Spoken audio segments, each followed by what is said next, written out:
Meridian is home to many historical buildings, and East Idaho Avenue is no exception. Originally built in 1913, the Hahn Building was an embossed iron building. The street facade would later become stuccoed. The building first housed a furniture, mercantile, and variety store. You can still see a glimpse of the original iron siding in the back. Just across the street, you'll find the Bank of Meridian, built in 1908. After the Bank of Meridian merged with the Meridian Exchange Bank in 1912, the building was used intermediately to house the Meridian Post Office. Under the facade is a classic and humble building.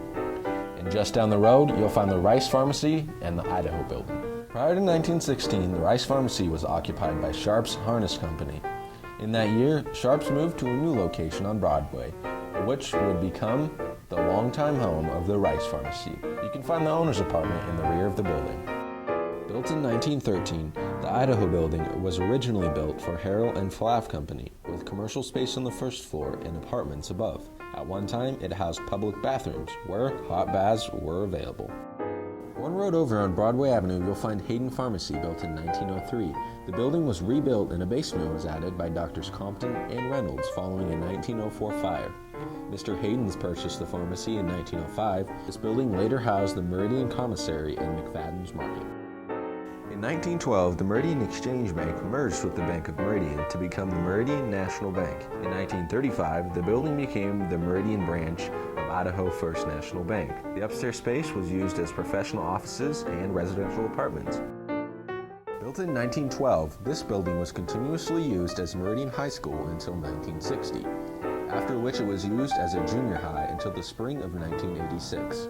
The building was constructed for $32,000 and was the first building west of Denver to use poured concrete to the level of the first floor. A gymnasium was added in 1937, and in 1996 the building was remodeled, then used as the Meridian Office and Convention Center. It is currently home to the Coal Valley Christian Secondary School. Built in 1907, the Tolith House was built for Harry and Della Tolith. Della Tolith is believed to have the first child ever born in Meridian. They lived 70 years in the house, and it is now open to the public as a local antique shop. The Norse House, built in 1898, was built for Frank Norse. He developed 3 residential subdivisions and was a major landowner in the Meridian area. Today, his house is occupied by his descendants. The Powers House, built in 1903, was originally built for Reverend Harvey B. Powers, who was a retired minister and early mayor of Meridian. This is believed to be the last remaining house built with the brick from the Meridian Brickyard.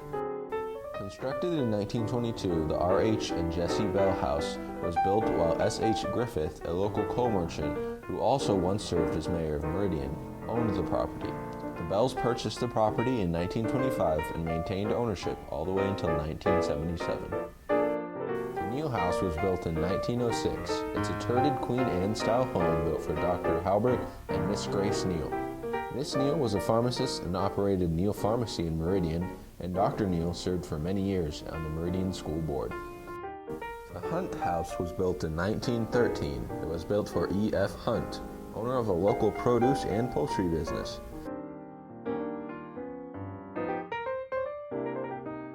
The Zamzo elevator was built on the site of the 1897 creamery. Several additions were made to the original structure by subsequent owners, Nampa Milling, Elevator Company, and Davidson's Warehouse. August Zamzo later purchased the business. Pine Street School was built in 1921. Patterned after a typical one-room schoolhouse, the building was actually a temporary classroom for the Meridian Rural High School in 1937.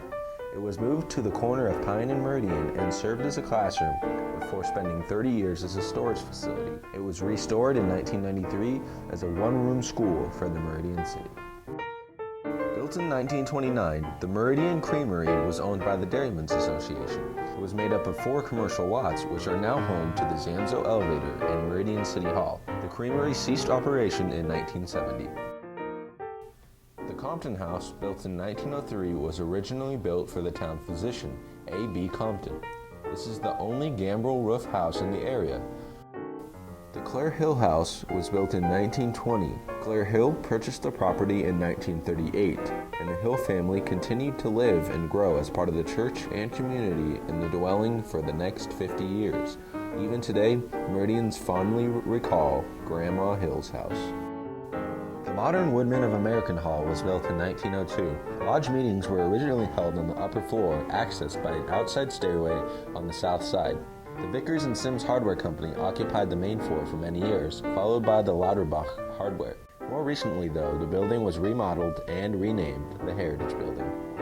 The Interurban Depot and Meridian Library were built in 1913. The west third of the building was originally a passenger and freight depot for the Interurban Electrical Railway. The building was sold to a local Occident club in 1930. The building serves today as the Old Town branch of the Meridian Library.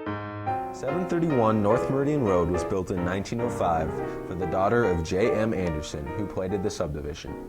The home has a lava rock-lined partial basement. J.M. Anderson was the mayor of Meridian in 1910, and his home is on the south end of the block. The Hedges House was built in 1902. The residence was Clem Hedges, an owner of a mercantile store on Eastern Idaho Avenue. This is also the site of the only deep well not infected during the 1909 typhoid epidemic, which was an event that inspired the first town water system. The Baird House was built in 1910, originally built for John and Bertha Baird, owners and publishers of the Meridian Times for almost 40 years. The Wagner House was built in 1909. It was built for the John L. Wagner family so that his children could be closer to their school. They had been living on a homestead located on today's Chinden Boulevard.